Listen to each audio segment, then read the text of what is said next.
বাড়ি থেকে বেরিয়েছিলাম মাসি শাশুড়ির বাড়িতে গৃহপ্রবেশ আছে সেই উদ্দেশ্যে, কিন্তু রাস্তায় যেতে যেতে ব্যাটারি গাড়িটা পাংচার হয়ে গেল, তাই বর গেছে তেলের গাড়িটা আনতে। তার জন্যই আমি অধীর আগ্রহে অপেক্ষা করছি। অনেক অপেক্ষা অবসানের পর বর এলো গাড়িটা নিয়ে, আর আমরাও অবশেষে এসে পৌঁছালাম মাসির নতুন ঘরে। ঘরটা এখনও ইনকমপ্লিট, অনেক সময় লাগবে কমপ্লিট করতে, কিন্তু ওই যে আগের ভিডিওতে বলেছিলাম বাঙালিদের খুব প্রিয় একটা দিন রথের দিন, আর এই দিনটা খুব শুভ মনে করা হয়। তাই আমার মাসি শাশুড়ি এই দিনটাই বাছাই করেছে গৃহপ্রবেশ করার জন্য। ঘরোয়া অনুষ্ঠান হলেও লোক কিন্তু কিছু কম ছিল না, এক ঘর ভর্তি লোক। আর এই যে মাসির ছাদে আমি চলে এসেছি, এটা মাসির বাড়ির গেট। বাড়ির সামনে অনেকটা জায়গা আছে, বেশ সুন্দর, সামনে সুন্দর করে বাগান করা যাবে। আর পাড়াটাও কি সুন্দর দেখো। আর এই জায়গাটা তো আমার অবশ্যই মনের একটা প্রাণের প্রিয় জায়গা, কারণ জায়গাটা হচ্ছে কাঞ্চননগর, আর এটা আমার বাপের বাড়ির জায়গা।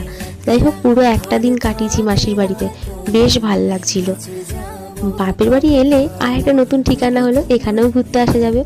সব কিছু ঘোরাফেরার পর মাসির ঘর দেখার পর খেতে বসে গেছিলাম।